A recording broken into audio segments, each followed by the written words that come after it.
И во петата сезона од Приказна ги отворивме сите важни прашања за жените. Ги раскажавме женските приказни кои инспирираат и потикнуваат.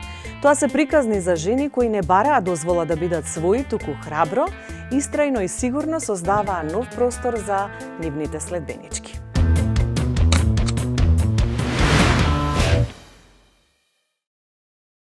Да се биде научничка во Македонија е предизвик, вели Билјана Ристевска-Стојковска. Таа е една од двете научнички од Македонија кои се најдоа на ранг листата на Стенфорд како влијателни светски научници.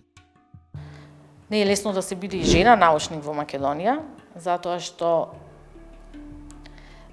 последниве години, ама тоа е долг период од како сум јас во академија, имаме прилично недостаток на вложување во научно-истражувачки проекти од страна на државата и тоа на некој начин доведува до непостоење на континуитет. Континуитетот е онај кој што ние како индивидуалци со нашиот ентузијазам го генерираме. Непостоењето на експлицитни проекти кои што треба да се движат остава некој вакуум период каде што голем број од научниците излегуваат од форма. Па кога си жена и научник има уште повеќе предизвици, затоа што истовремено си и најголем дел од нас се и сопруги, и мајки, и домашни докторки, и психолози за нашите деца, така да имаме многу голем број на професии паралелно кои што треба да ги разрешуваме и секогаш времето е она што ни недостига. Меѓутоа, она што е пресудно за да некој е успешен во која и да е професија, тоа е љубовта кон таа професија. Оваа професија не е профитабилна професија. Платите во академија се мали, не само во Македонија, насекаде, тоа е општо познато и во Европа, и во многу поразвиени земји, така да главниот предизвик на оние кои што сакаат да ја работат оваа работа треба да биде ексклузивно љубовта кон науката и секако љубовта кон наставната дејност, затоа што нашата дејност не е ексклузивно научна, туку имаме и наставна дејност која што ни е на некој начин и општествена дејност, затоа што генерираме млади генерации и нашата визија, нашата мисла, нашата идеја за ова општество ја пренесуваме и очекуваме тоа мултикратно да се врати. Стојковска е редовен професор на финки со 20 годишно работно искуство. Низ нејзината досегашна научно-истражувачка дејност како млада научничка успеала да објави повеќе трудови во зборници од конференции и во меѓународни научни списанија.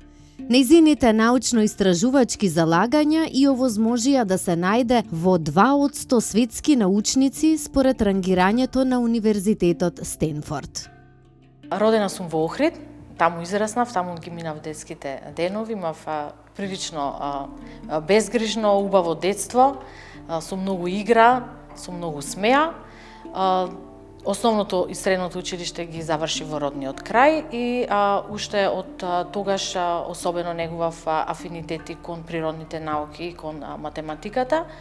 Иако морам да кажам дека не бев толку фокусирана кон математиката исклучиво, туку имав и други афинитети, сакав многу уметност, бев многу креативна. Кога бев во основно училиште, бев гостин 2 години на Малбитолски Монмартар, таму сликавме. Посетував Нижо музичко училиште, виолина, свирев во оркестарот на Нижото музичко училиште, пеев во училишниот хор, така да мојот личен развој беше повише сестран отколку ексклузивно насочен кон научните дисциплини, така што уметничките дисциплини беа подеднакво застапени и мислам дека можеби тој развој генерираше некоја покреативна жичка која што понатака беше исклучително важна за мојот развој како академски научник. Кога бев 3-та или 4-та година во средно училиште, требаше да донесам одлука околу тоа каде ќе го продолжам своето образование. Тоа беа времиња во досните 90-ти години, кога беше прилично конфузен период. Една војна завршуваше, имаше друга војна во регионот, така да имавме многу поинакви очекувања и бевме како генерација многу попрагматични. Во тоа време требаше да се направи избор на професија која што би ни донела работа и некаков просперитет, затоа што беше време на големи кризи, на некаков општествен колапс. Бев добра во математика, идејата да студирам математика беше добра, меѓутоа некако не бев највоодушевена и изборот падна на електротехничкиот факултет како некоја сродна дисциплина која што вклучува математика, меѓутоа инженерството само по себе е област која што треба да им го на некој начин олесни животот на луѓето, некаков сублимат и во себе вклучува голема креативност. Така да љубовта кон уметноста и креативноста која што во себе има од негување на тие уметнички дисциплини заедно со љубовта кон математиката на некој начин ме позиционира да изборот падне на електротехничкиот факултет во Скопје. Студирањето на електротехничкиот факултет беше прекрасно искуство. Има многу убави спомени, одличен наставен кадар и мислам дека добив многу квалитетни основи за да ги продолжам студиите и да се одлучам да продолжам на последипломски студии. Без никаква пауза, скоро непосредно по дипломирањето ги упишав последипломските студии и паралелно почнав да работам најпрво како демонстратор, потоа како помлад асистент и се со ред како што следува. Во времето кога се бираше што ќе се работи за магистерска тема, дури и претходно изборот на дипломска тема, тука јас бев во тој период прилично млада, неискусна и најголем придонес за изборот на атрактивноста на темата има моите соработници, најмногу мојот ментор, кој што беше искусен професор, човек кој што патувал, следел трендови, човек кој што секогаш имал визија, така да за тоа сум исклучително благодарна што навистина ме насочил кон истражувачки дисциплини кои што биле своевремено многу популарни. И го поздравувам јавно, тоа е професорот Данчо Давчев и мислам дека тоа беше мојата прва школа во академските води, каде што научив да размислувам на еден поинаков начин околу тоа што е атрактивно, што се трендови, што би било атрактивно, малку да и јас да пробам повизионерски да размислувам за тоа што ќе биде интересно за истражување во наредните години. И секако по магистрирањето упишав докторски студии, потоа докторирав и после докторирањето веќе самата на некој начин ги трасирав своите следни истражувања во области кои што на некој начин се континуитет на претходните истражувања, меѓутоа сепак внесуваат некоја нова жичка, нова нишка на нешто што би било новитет во нашите области. Веруваме дека нејзината љубов за наука, посветеност на истражувачката работа и желбата за научен развој ќе бидат инспирација за млади научнички кои ќе го следат нејзиниот пример и ќе придонесат за научниот развој во нашата земја во иднина.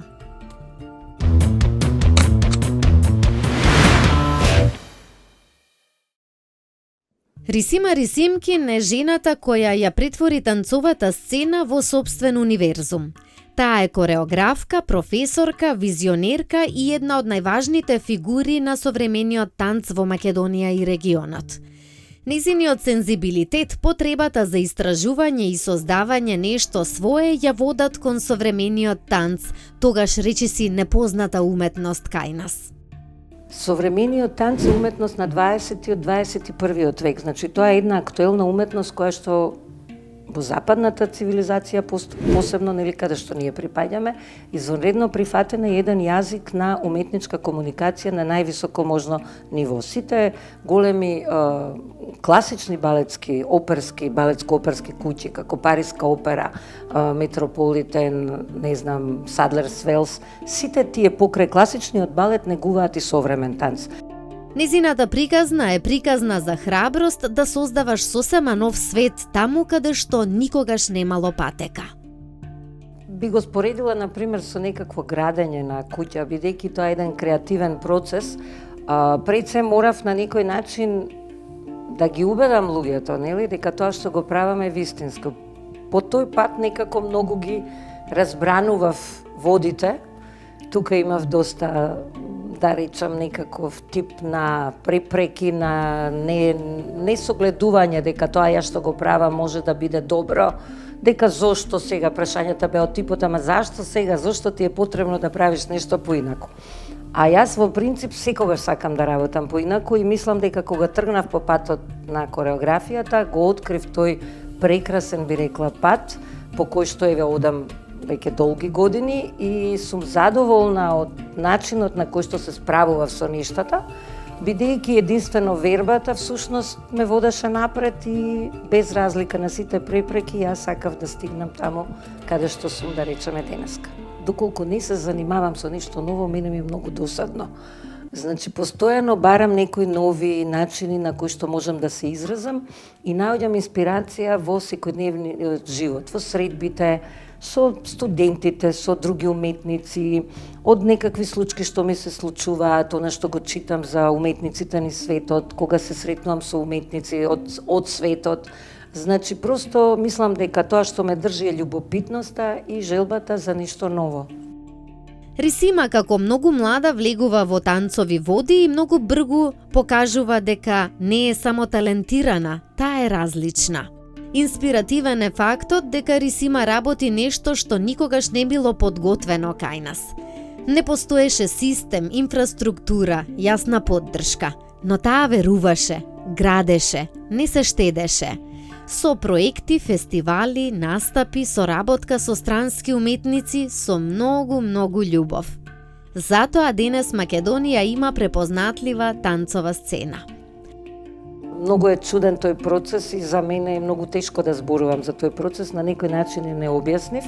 Меѓутоа, пред се би рекла дека ме води чувството и љубовта кон тоа што сакам да го покажам и секогаш чувствувам извонредно голема возбуденост кога работам, секоја нова представа ми е голем предизвик.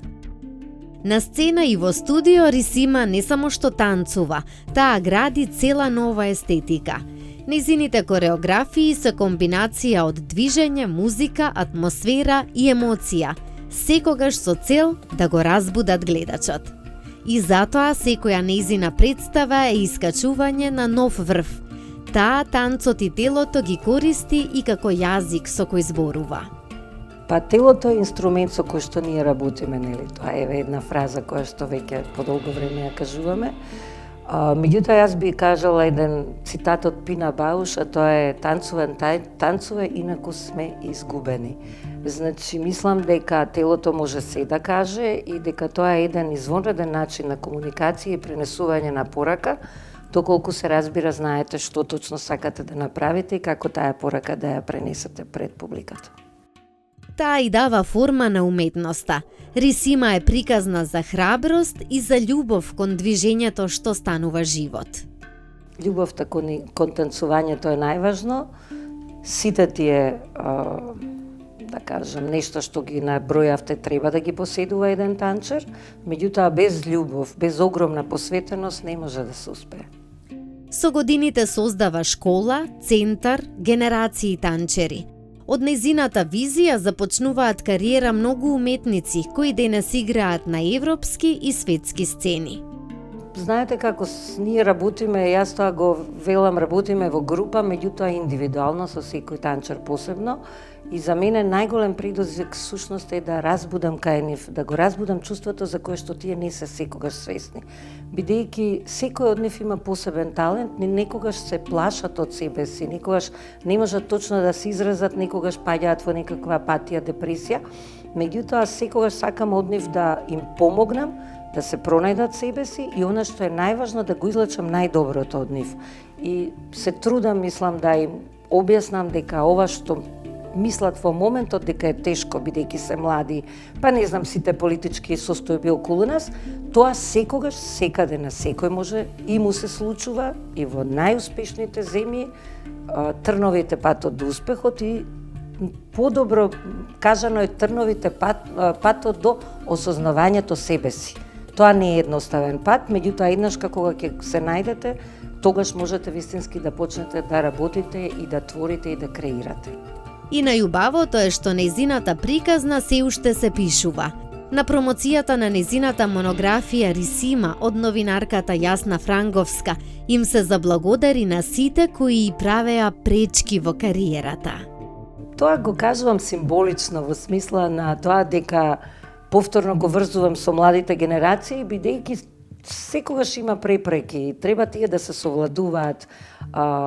Мислам дека кажав дека препреките кај мене резултира со геометриска прогресија на мојата креативност и тоа е точно. Бидејќи кога се наоѓаш во еден чош во кој што не знаеш како да постапиш, мораш да го најдеш излезот. И тогаш мислам дека се експлодира таа креативност кај мене и многу добро работам под притисок, веројатно и заради тоа. На самиот крај од годината, сосема заслужено, Рисима Рисимкин го доби признанието Македонска жена на годината 2025. Низ нови кореографии, нови генерации и нови идеи, Рисима не застанува. Таа продолжува да создава, инспирира, менува. И токму затоа е и наша инспирација. Со нас кратко ја сподели и својата најнова идеја. Ке правам една соло, една представа која што ќе биде поврзана со технологијата доста и идејата е да откриеме една бајажина.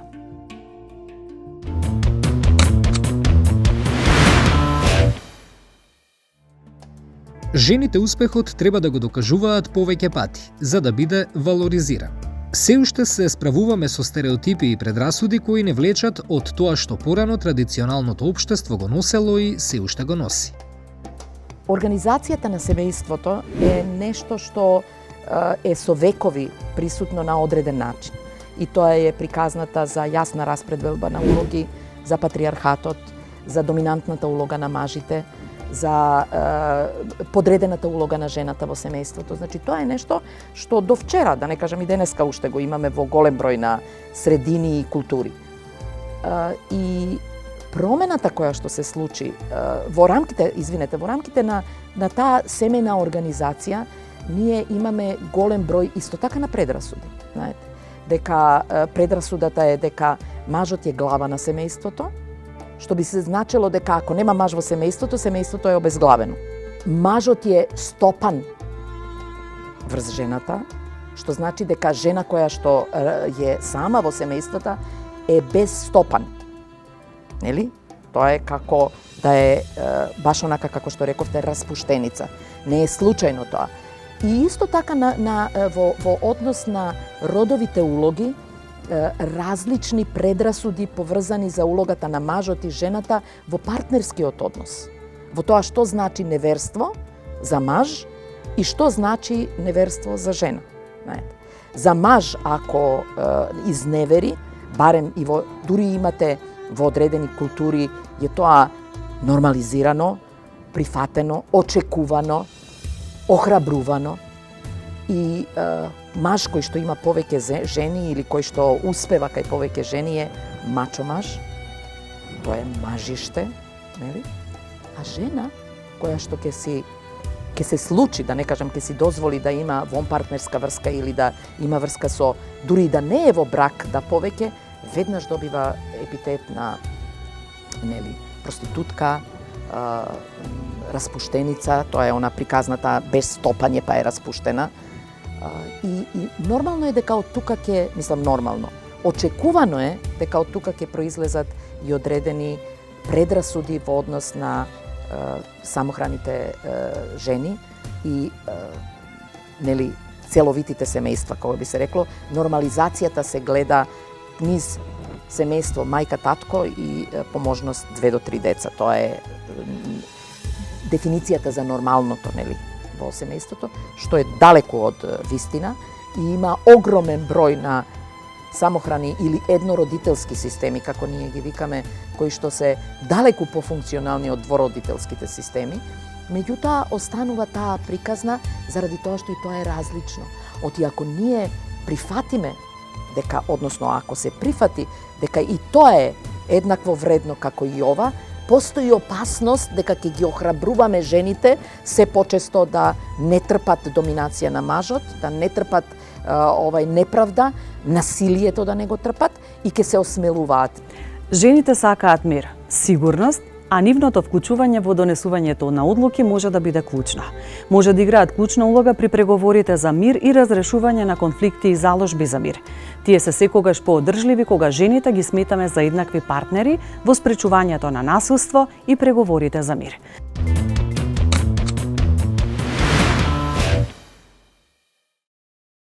Факултетот за безбедност во Скопје постои од 1977 година. Тоа е факултет за безбедност кој што образува кадри во областа на безбедноста.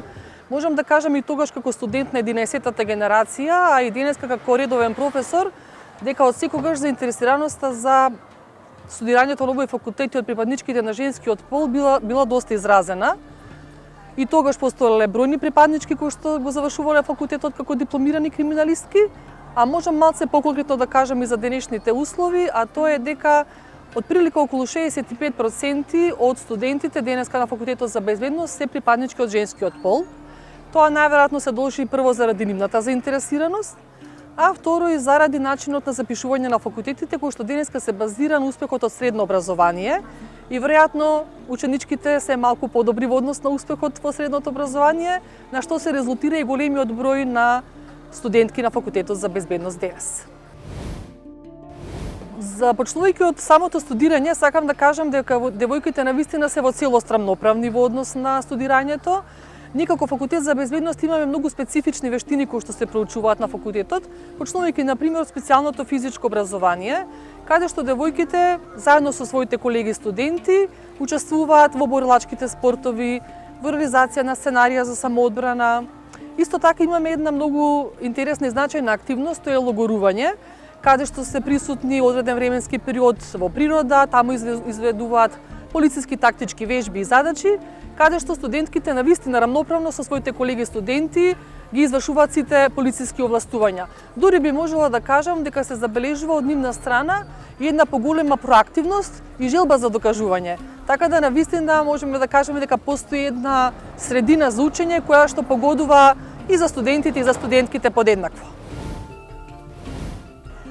Моето долгогодишно искуство во службите за безбедност укажува дека секогаш постоеле припаднички на женскиот пол кои што се застапени, порано можеби помалку, денеска претпоставувам дека е тоа поголем број на застапеност.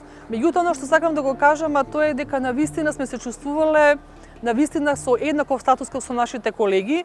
Не сме забележувале никаков процес, јас можам да кажам во моје лично име, нели, на дискриминација или на некое родово нееднакво третирање. Напротив, колегите биле многу кооперативни, со голема поддршка кон нас, постарите колеги не менторирале и се обидувале да постигнат едни врвни професионалци од нас.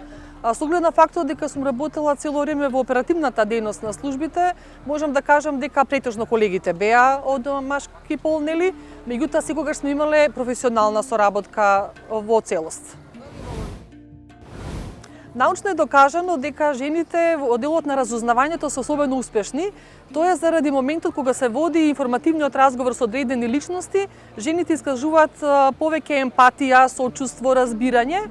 Тоа би значило дека и самите соговорници се подобро ориентирани да соработуваат со женските припаднички.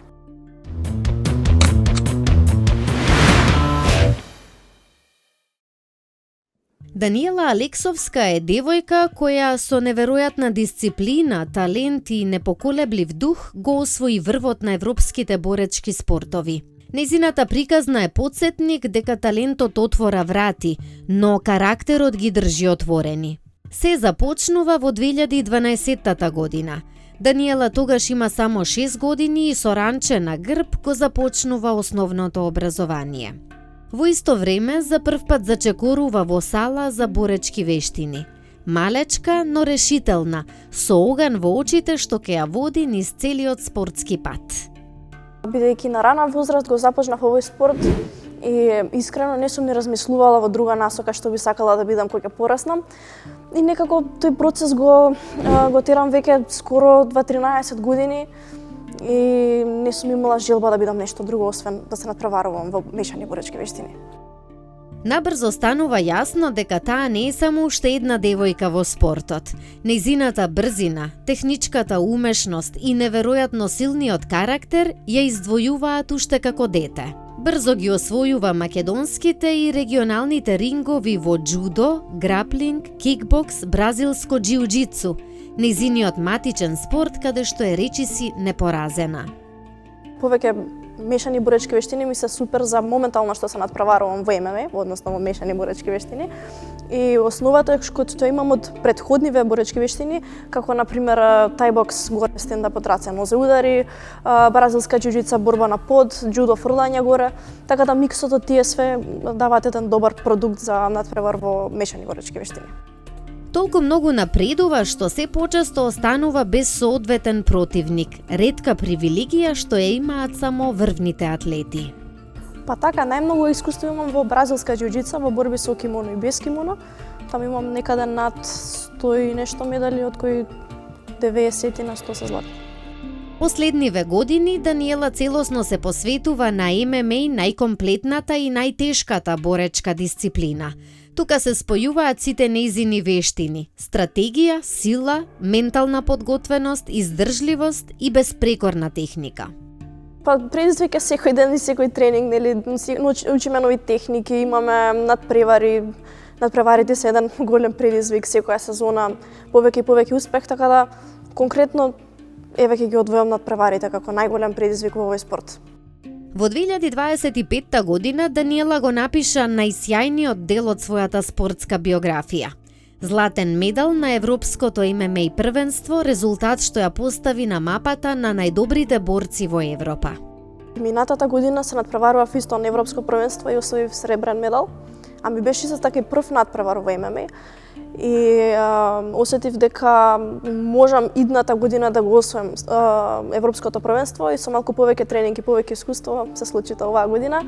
Иако мислев дека и светското можам да го достигнам, имав некои други проблеми што не ми дозволија да достигнам до златниот медал. Но се надевам дека идната година ќе биде.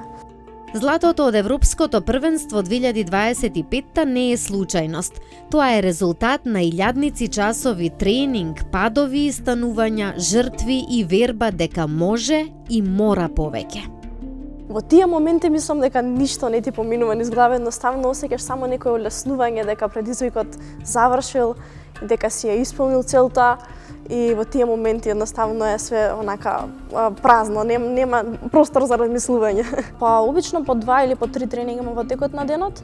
Наутро практикувам да работам или во тератана или некои лесни вежби, лесни спаринзи. Навечер обично ми се потешките тренинзи, каде што имаме потешки спаринзи, увежбување на потешки техники. И еден ден во неделата го одмарам недела, а се останато е исполнето со многу тренинзи и многу предизвици. Нејзината приказна е потсетник дека талентот отвора врати, но карактерот ги држи отворени. Нејзината инспиративна приказна ја заокружуваме со нејзината силна порака до сите девојки. Конкретно за девојките е одличен спорт како и рекреативно или како сакате професионално, а и добар и за самоодбрана, бидејќи знаеме во какво општество живееме и што се може да се случи, и добро е понекогаш да имаме некој џокер во џеб што може да не ослободи. Но мислам дека во секој поглед било кој спорт, без разлика на возраста, мислам дека треба се тренира како поразличен начин на животот. Тоа моментално што го има на компјутери за малите екрани, мислам дека е добар.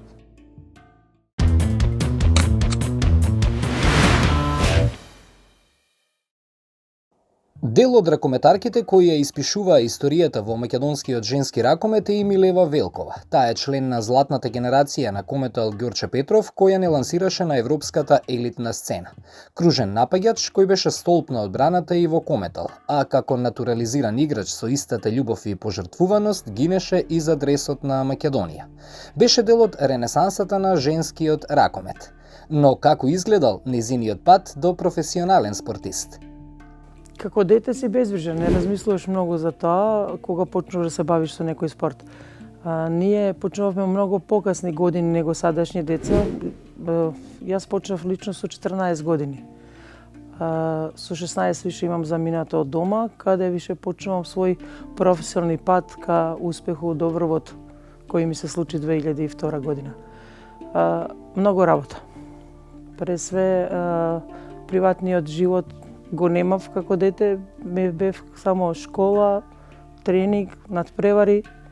Тоа беше моето детство. Многу малце време имав за излегување со пријателки и пријатели, меѓутоа секое слободно време користев за тоа. Од својих 16 година бев одвоена од своето семејство. Многу пати ми беше многу тешко затоа што немаше кој да ме поддржи у моменти кога сум се чувствувала слабо. Имав околу мене многу поискусни соиграчки кои за мене представува втора фамилија, каде сум секое свое радост и секое свое болно искуство со нив го споделувала. Така да многу млада, што вика, станав возрастна и тоа ми многу помогна за патот понатаму. После свое завршување на средна школа заминувам од Кикинда за Зрењине, од Зрењине за Панчево, од Панчево за Белград. Така се креташе моја ракометна кариера, каде со своите 21 година станувам југословенска репрезентативка. Многу убави спомени, меѓутоа 92 кога требаше да одиме на Олимпијада, ми се дешава ембарго на Југославија и јас како спортиста бев спречена да одам на тако големо надпреварување. После тога заминувам за Македонија, каде сум и ден денеска. Саморабота и упорност вистински можат да го покажат патот на еден млад спортист и да му помогнат во успесите. Но тука се и психолошките и физички предизвици пред кои се исправени сите млади спортисти. Данашни млади спортисти се соочуваат со голем предизвик кога треба да одат на некое надпреварување. Дали се то надпревари кои се во нивните категории, ради тоа што секој дете сака да се докаже, да покаже оно што највише знае. Голем удел у тоа има и нивните родители кои сакаат да е нивно дете најдобро. И често се случува да тоа има контраефект од тоа да детето да се докаже пред родителот многу послабо ги игра тие надпревари и прави многу големи грешки баш од таа причина што сака да се докажат.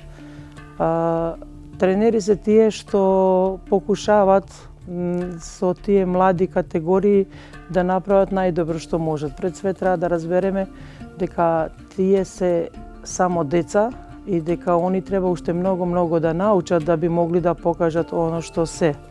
За жал, денешка ние тренери имаме многу повише трпение со деца него што има и нивни сопствени родители. Поддршката од тренерот и опкружувањето се најважни за еден млад спортист, додава Велкова. За еден млад спортист е најголема и најбитна поддршка од еден тренер. Од таа причина што треба да и кога падне тоа дете да го крене горе. Јас лично како тренер сматрам да секој дете треба да учи на своите грешки и дека кога греша треба да му дозволиме да сам исправи таа своја грешка, јер само оној кој не работи не може да греши. Така да секој играч не е станат ако прво не правил грешки.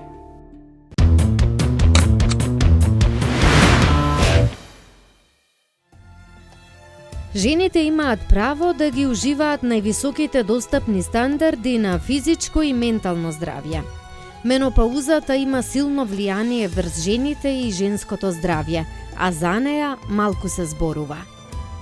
Менопаузата е состојба во која што репродуктивната фаза на жената практично завршува, доаѓа до позначително намалување на естроген и прогестерон, кое што неминовно исто како во пубертетот, сега во обратна насока носи промени во расположението. Покрај промени во расположението, кај жените следат и многу промени во телесниот изглед, во телесниот состав. Заради тоа се потребни веројатно се повеќе испитувања, иако веќе се оформуваат протоколи за работа со жени во менопауза, затоа што се смета дека оваа фаза од животот на жената веројатно е медицински најпредизвикувачка, а до сега не и се обрнувало доволно внимание. Бременост, само преглед на дојки, менопауза, остеопороза, превенција на цервикален канцер, неплодност се само дел од темите кои ги опфаќа синтагмата женско здравје. Но говорот за здравјето на жените е многу повеќе од само негово утврдување. Грижата за себе почнува уште од најмали нозе, нели преку она што ги едуцираме за лична хигиена, како да се грижат за себе преку едукација за правилна исхрана. Меѓутоа, кога ќе дојде времето на пубертетот, веќе малку се згоснуваат работите и за нас како родители, па како професионалци, а претпоставам дека на децата им е уште повеќе тешко. Она што треба ние да го направиме е да им ги даваме правите информации. Значи, многу е битно да знаат децата што ги следи, каков период им доаѓа.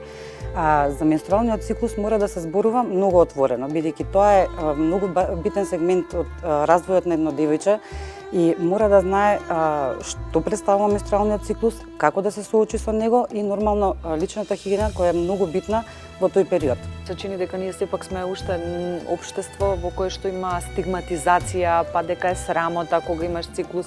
Како да ги ослободиме девојчињата од тој товар? Само со отворено зборување. Значи, она што треба да го знаат, да знаат што им се случува. Ако знаат они што им се случува, лесно ќе биде да се соочат со тоа не е проблем, нели, тоа е физиолошка работа, меѓутоа мора да бидат спремни за тоа што може да им се случи. И многу е битно да напоменеме и како професионалци и како родители дека првите гинеколошки прегледи можеби не е лошо да се направат во периодот околу добивање на менструација, за да знаат дека тоа е нешто што треба да го прават низ годините што доаѓаат.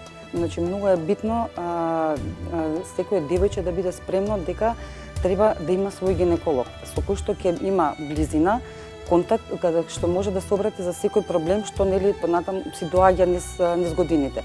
Стапувањето во сексуални односи е многу, после тоа многу е битно да се оди редовно на гинеколог заради превенција и од несакана бременост и од сексуално преносливи болести. Знаеме колку ХПВ вирусот е широко распространет низ светот, не само кај нас тука. Затоа е многу битно да се зборува превентивно како девојчињата да се однесуваат, како да се заштитат себе си од инфекција. Не само од ХПВ вирусот, него од сексуално преносливите болести. Грижата за женското здравје потребно е да започне уште од најмали нозе.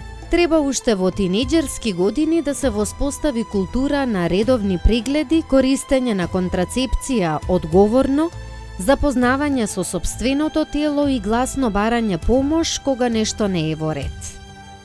За менструацијата се зборува многу накратко во основните училишта, кога децата по предметот биологија некаде во 6-то оделение, значи на 12-13 годишна возраст, се сретнуваат нели со изучувањето на половите органи, нели, и тука се опфаќа и менструалниот циклус, нели, како нешто различно што се случува кај девојчињата за разлика од момчињата. Едно девојче треба да знае дека може отворено да зборува за тоа што се случува. Треба да знае дека може да се обрати на најблискиот член од семејството. Може тоа да е и некој од училиштето, наставник, нели, стручна служба, било кој, кај кој што ќе може да разговара со се тоа што се случува, први на хормонално ниво, значи со телото, а потоа и на психолошко ниво. Затоа што тука кај децата, кај девојчињата се појавуваат многу моменти што сега, што понатаму. Стравот од тоа што ако ми протече, како да се однесувам, што значи за мене оваа промена, сега веќе не сум дете, не сум девојче, преминувам во девојка И убаво би било да емпатичниот пристап од стручните служби, зборувам за психолози, дефектолози, кои да се нели педагози вработени во училиштата и предметните наставници како и класните раководители, имаат еден емпатичен пристап каде што ќе може нели девојчето да се обрати и да разговара, да ги одговори тие прашања.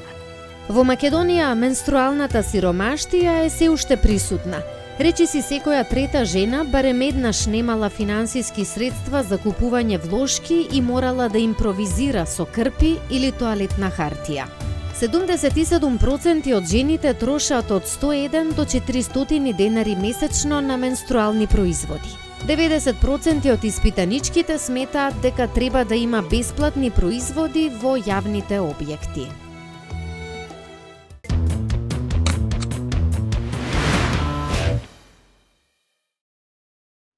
Јасмина Арсова Чашуле без табу теми отворено зборува за женското здравје и сите животни предизвици со кои се соочила уште од рана возраст. Јас од секогаш уште од многу мала бев многу слаба. И на мои 3-14 години го добив првиот циклус, бидејќи тоа беше некој 8 одделение, веројатно и имав 45 кила тогаш. И уште веднаш почнав со нередовни циклуси, имав силни болки, едва ја издржував на училиште, например, да стигнам до дома. И така некако целиот живот се навикнував на тоа да живеам на апчиња против болки. И стално морав во джеб, во ташна, во ранец, секаде да носам со себе лекови. За во случај, нели, ако добијам, да имам апче. За менструацијата не можам да се сетам како точно сум дознала и кога, веројатно многу мала, бидејќи нели дома исто мајка живеев, таа стално имала влошки дома.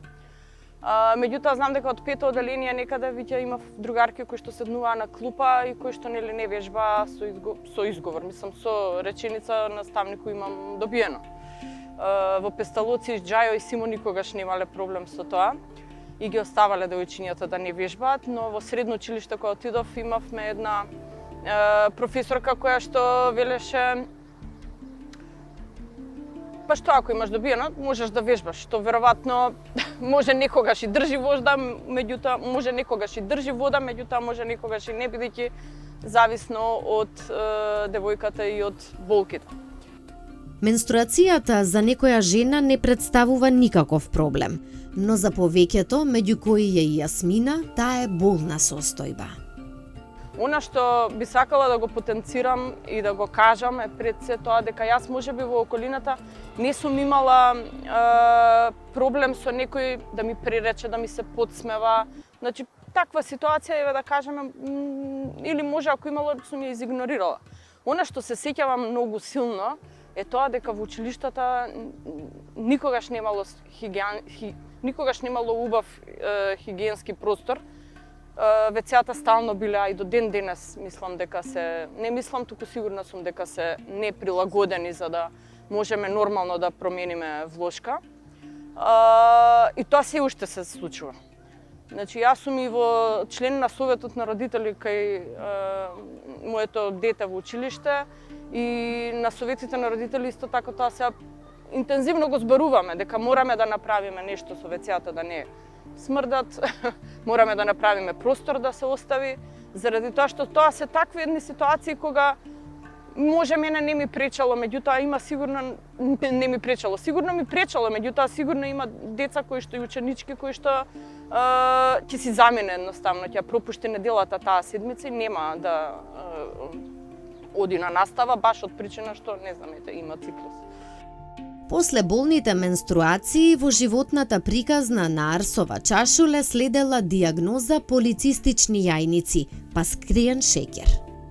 Со оглед на тоа што бев секогаш многу слаба и не давав доем на докторите дека сум, како да кажам, хронично со полицистични јајници, мене некако можеби како и да не ме третираа, сигурно и јас самата не си пружив повеќе внимание. Знаете како јас многу млада почнав да работам по медиуми, по продукција, сите оние рокови, сите оние трчања, значи никако можеби не знам, не ме не ми дадоа време да си се посветам себе си.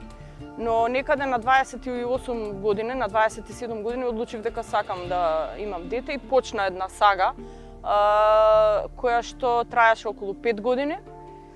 И 3 години од кога више се обидувавме со сопругот, одевме на најразлични доктори сегде, ја реков готово кревам раце, ми е гајле што сака нека биде.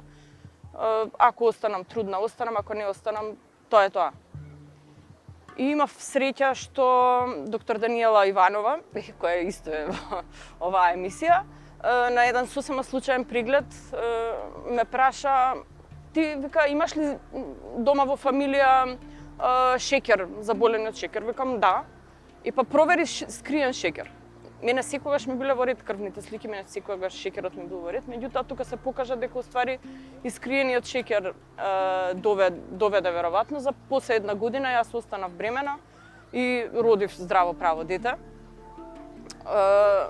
Така да тоа е една среќна, да кажам, околност. Од друга страна е една, што кажува доктор Даниела, ти си сосема нетипичен пример на полицистични јајници и тебе не можеме дури да те сватиме сериозно со твојата состојба, па веројатно така имав можеби среќа, а имав и друга среќа што многу млада почнав да се обидувам нели дете да добиам на 28 години. Денеска мислам дека сите некако го избегнуваат тоа и одат подоцна, меѓутоа знаеме дека колку подоцна се оди со годините, толку по тешки се шансите, помали се шансите за бременување. Но јас имав нередовни циклуси, докторите често ќе ми речеа во оној период кога нели почнав да се третирам дека сум имала ановулаторни циклуси, па ајде сега не е ништо следниот месец. Можеби да почнев порано, ќе се лоцираше порано состојбата, ќе се регулираат циклусите, но јас во таа трка со времето и оној младолашки живот, како да го кажам, не си дадов простор за себе. Исто така во оној период на првите 3 години кога веројатно ми требало малце психолошка поддршка, никогаш не сум се обратила. И никогаш не сум си рекла чекај сега да видам што се случува со мене, зошто ми вака, него едноставно во тој момент кренав раце и реков што сака нека биде. Предменструалниот синдром или PMS исто така е специфичен дел од женското здравје. Искрено да ви кажам, кога бев млада, односно млада, ајде и сега сум нели млада, немав онакви нервози, меѓутоа сигурно ги имав оние многу јаки болки. И предпоставувам дека тоа ми беше една од симптомите. Но од кога се породив, јас сега баш во последниве години забележувам дека буквално ги имам оние симптоми на нервоза, на тага што се јавува кај жените, нели пред циклусот поради пат на естроген и сите тие стручни работи не би сакала да навлегувам.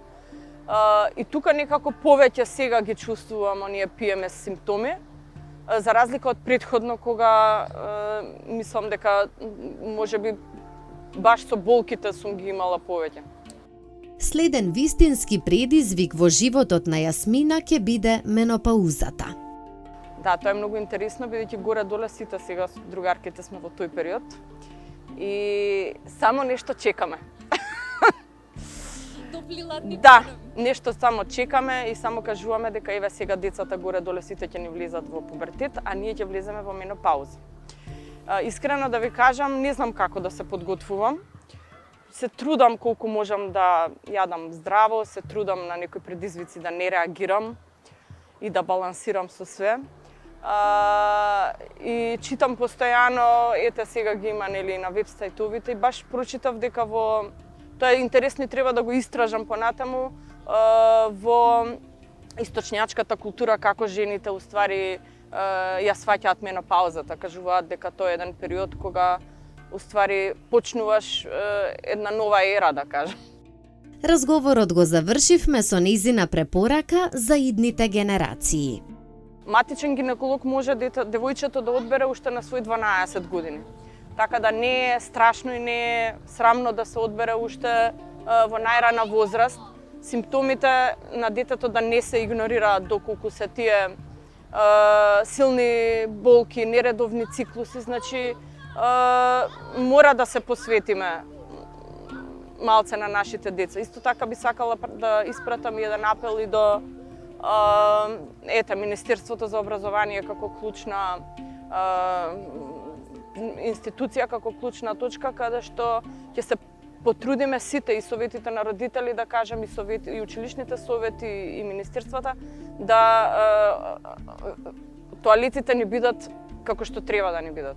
Да се инвестира и во технички персонал, да се инвестира и во инфраструктура, да се инвестира и во образование реално на учениците, бидејќи секогаш кажуваат не ги одржуваат децата тоалетите. Меѓутоа, мора да има достапност на хигиенски влошки, мора да има простор каде што нормално ќе може да се обави таа промена на влошки на девојчиња, жени во сите години и во сите места. И во 2025, но и во 2026 ќе ги славиме жените чии приказни менуваат животи. Ќе ги пренесуваме нивните приказни затоа што вредат да се видат и чујат и затоа што создаваат простор за подобро општество. Бидете среќни, убави и задоволни во новата 2026. Довидување во 2026.